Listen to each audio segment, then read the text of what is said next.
Good afternoon. I am Mary Rose Pidiplapa from BPA 103. And I am Ninya Christine Vivarano from BPA.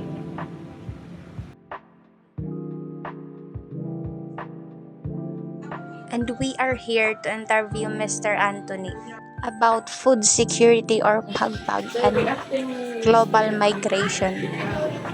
I am so glad you could join me today as we delve into the critical topic of food security. So for you, do you have any idea what food security is? This is only my own opinion about food security.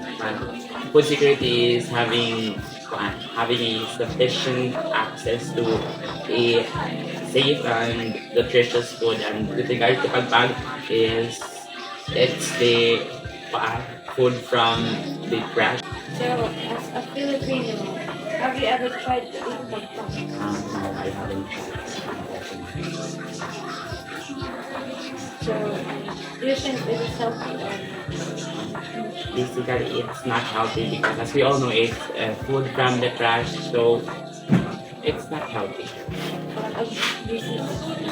So, do you think pagpag is a viable solution to address hunger? No, I don't think so. Though it fulfill the hunger of the Filipino people, but it's very sure that it's not safe. So, and how does it highlight broader issues of food insecurity in the country? As we all know, hindi lahat ng mga tao nagkakaroon ng magandang access sa food security in terms of food here in the Philippines. So, I believe na parang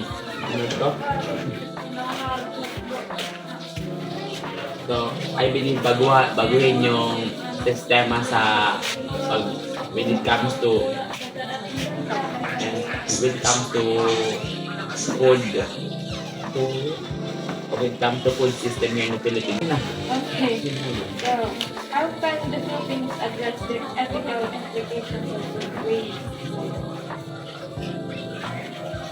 So, for me, like sa mga restaurant, though hindi naman sa lahat ng oras na uubos yung pagkain nila. So, it's better hindi na lang nila itapon yung mga leftover nila.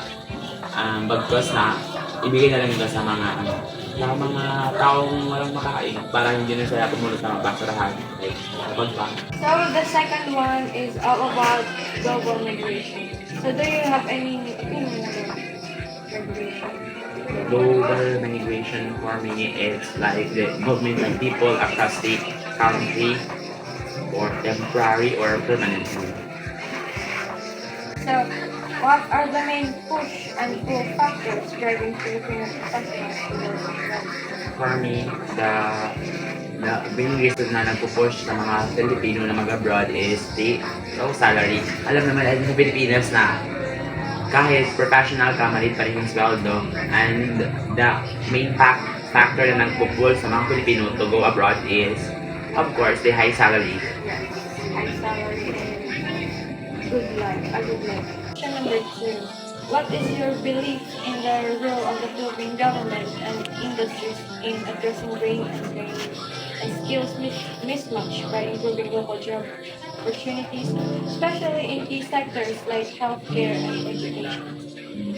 I believe the government should work on first way na pagpapaswalo nila sa kanilang mga trabahante. Of course, the main purpose kung bakit nagtatrabaho ang isang tao is to have a high salary. So, I believe the government would focus on that, and also they should create more jobs so that the Filipino people will not go abroad para paghanap ng mga trabaho. And also addressing their So thank you.